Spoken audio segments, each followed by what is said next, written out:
प्रचाराचा कसं चाललेलं आहे आणि कुठपर्यंत आलेलं आहे आणि कशी म्हणजे डोर टू डोर काय चाललेलं आहे? सर्वप्रथम मी या ठिकाणी सांगू इच्छितो की काल अचानकपणे दुर्दैवी घटना झाली आणि या महाराष्ट्र राज्याचे सन्माननीय मुख्यमंत्री अजितदादा पवार यांचं विमान अपघातामध्ये निधन झालं. त्यामुळे आम्ही कालपासून प्रचार बंद ठेवला होता आणि आज अंत्यविधीनंतर या ठिकाणी आम्ही प्रचार सुरुवात करत आहोत.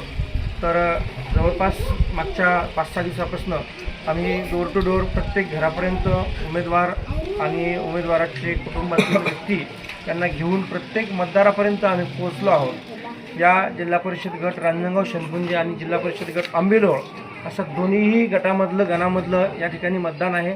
आणि या रांजणगाव शेंदपुंजे कमळापूर जोगेश्वरी या संपूर्ण भागामध्ये आम्ही प्रत्येक कॉलनीमध्ये प्रत्येक मतदारांपर्यंत पोहोचलो. एवढेच नाही तर या ठिकाणचे काही स्थलांतरित मतदार आहे जे की इथे वास्तव्यात होते, परंतु बजाजनगर असेल, शहरात असेल किंवा कामानिमित्त अजून एमआयडीसी दुसऱ्या गावामध्ये भागामध्ये राहायला गेले असेल, त्यांचासुद्धा कॉन्टॅक्ट आमचा पूर्ण झालेला आहे. 45,000 गटाचा हा गट आहे, मतदाराचा हा गट आहे. त्यापैकी आम्ही जवळपास 35,000 मतदारांपर्यंत आत्तापर्यंत पोहोचलो आहे आणि राहिलेल्या 10,000 मतदारापर्यंत पुढच्या 6 दिवसामध्ये आम्हाला पोहोचायचं आहे. त्यामुळं आम्ही आता प्रचारामध्ये सर्व पक्षामध्ये भारतीय जनता पार्टी, शिवसेना, RPI, आठवले गट या महायुतीचे सर्व उमेदवार आघाडीवरती आहेत आणि येणाऱ्या पुढच्या 2 दिवसानंतर 3 दिवसानंतर नक्कीच या ठिकाणी 100% मतदारांपर्यंत आम्ही पोहोचलेलो असू, अशा प्रकारचा प्रचार या ठिकाणी चालू आहे. सर, अनेक दिवसापासून निवडणूक होत नव्हती, आता झालेली आहे. आता तुम्हाला असं काय वाटतं की म्हणजे इथले कोणते प्रश्न बाकी आणि आपण कराल सर? या परिसरामध्ये कामगार वसाहत असल्या कारणानं प्रचंड अशा वस्ती आहे आणि आतापर्यंत जवळपास जिल्हा परिषद पंचायत समिती 2017ला झाली होती आणि आज 8 वर्ष होत आहेत.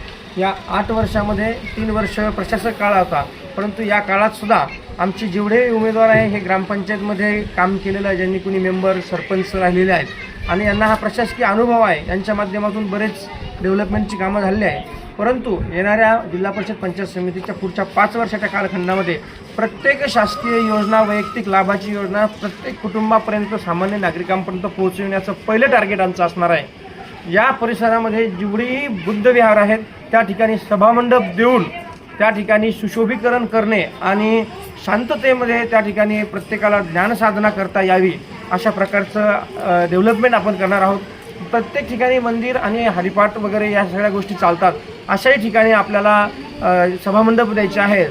तसेच या ठिकाणी जिथे जिथे आपल्याला सामूहिकरित्या सर्व मुस्लिम बांधवांना लग्नाची व्यवस्था करता यावी म्हणून शादीखाना असेल किंवा मस्जिदीच्या बाजूला चांगल्या पिण्याच्या पाण्याची स्वच्छ व्यवस्था असेल, टॉयलेट बाथरूम असेल, अशा प्रकारचे सगळे विजन आम्ही सर्व सबका साथ सबका विकास या उक्तीप्रमाणे घेऊन चाललेलो आहोत. मतदारांना काय सांगणार यावेळी, काय आवाहन करणार सर? मतदारांना इतकंच आव्हान असणार आहे की बघा, महायुतीची राज्यात सरकार आहे. या तालुक्यामध्ये आमदार महोदय भारतीय जनता पार्टीचे आणि महायुतीचेच आहेत, खासदार महोदय आहेत, ग्रामपंचायतीसुद्धा इथं आमदार महोदय आणि महायुतीच्या ताब्यात आहेत.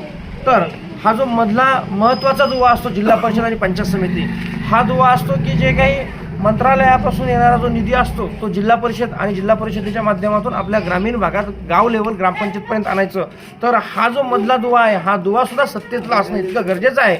यामुळे तर तो निधी जास्तीत जास्त या ठिकाणी आणता येईल आणि आपल्या परिसराचा, आपल्या भागाचा विकास करता येईल, डेव्हलपमेंट करता येईल. राहिलेले प्रश्न आपल्याला सोडवायचे आहेत. पाणी आपल्याला MIDCचं जे आहे आज 1 दिवसाआड आपल्याकडे येतं आहे, ते आपल्याला रोज 12 तासावरती न्यायचं आहे आणि हे महत्त्वाचे विषय जर आपल्याला मार्गी लावायचे असतील तर आपल्याला भारतीय जनता पार्टी, शिवसेना, RPI या महायुतीच्याच उमेदवारांना विजयी करावा लागेल. आमच्या या सर्व उमेदवारांना आपण 5 तारखेला कमळ या निशाणीसमोरचं बटन दाबून प्रचंड बहुमतांनी विजयी करावं असं आव्हान मी सर्वांना या महायुतीच्या वतीनं करतो. धन्यवाद.